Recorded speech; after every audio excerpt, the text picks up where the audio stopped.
कहानी आगे बढ़ती है। अब दिया अपने दोस्तों के साथ एक कैंपिंग ट्रिप पर जाती है। ये जगह जंगल के पास थी। उसी जगह ध्रुव शिकार के लिए आया था। रात का वक्त था। दिया को एक कॉल करना था जिसके लिए वो नेटवर्क की तलाश में जंगल के थोड़े करीब आ जाती है, जहां उसे भेड़ियों की डरावनी आवाज सुनाई देती है, जिसके बाद डरकर दिया भागने लगती है और उसे ध्यान ही नहीं रहता। वो जंगल के अंदर पहुंच जाती है।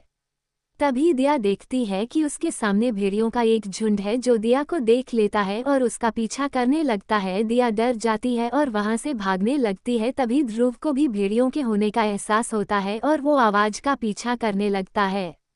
इसी बीच भागते भागते दिया का किसी चीज से पैर टकरा जाता है और वो गिर जाती है। इसी बीच ध्रुव वहां पहुंचकर दूर से दिया की तरफ देखता है। ध्रुव कहता है, ये भेड़िए काफी भूखे लग रहे हैं और ये लड़की इतनी रात को यहाँ क्या कर रही है, जरूर और भी कोई यहाँ होगा।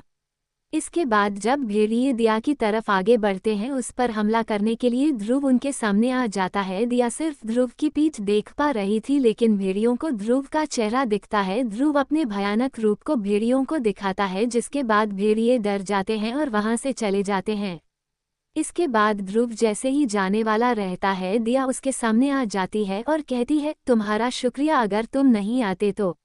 इसी बीच दिया को उसके दोस्तों की आवाज आती है और वो उनकी तरफ देखने लगती है, लेकिन इसके बाद वो फिर से ध्रुव की तरफ घूमती है तो देखती है कि ध्रुव वहां नहीं है और कहीं जा चुका है।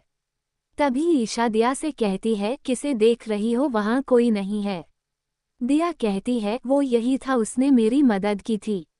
ईशा कहती है, ये क्या कह रही हो तुम, वहां कोई नहीं था, तुम्हें वहम हुआ है।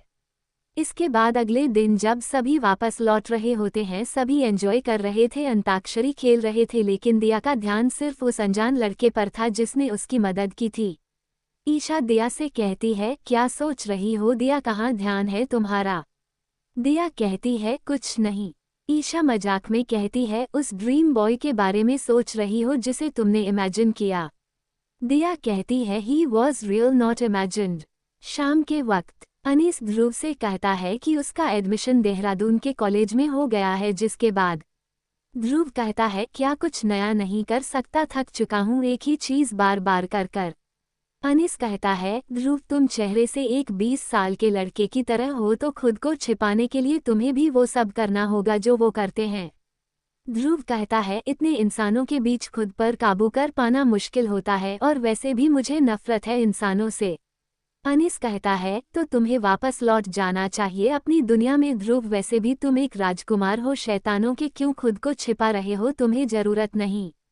ध्रुव कुछ नहीं कहता। अनीस कहता है, नहीं चाहते न तो तुम्हें ऐसे ही रहना होगा। ध्रुव कहता है, हम इंसानों से दूर भी तो रह सकते हैं, न किसी ऐसी जगह जहां वो न हो। अनीस कहता है, ताकि हमारे शिकारियों को पता चल जाए हम अलग है।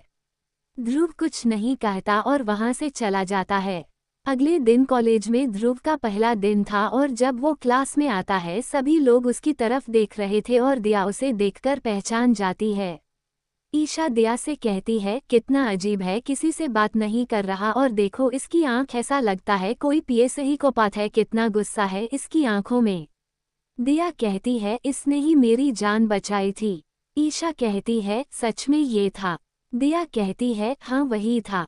इसके बाद क्लास खत्म होने के बाद जब ध्रुव जाने वाला रहता है, दिया उसके सामने आ जाती है। दिया ध्रुव से कहती है, तुम वही हो न जिसने मेरी मदद की थी। ध्रुव कहता है, मैं तुम्हें नहीं जानता, तुम कौन हो, अब हटो सामने से, तुम मेरे रास्ते में आ रही हो।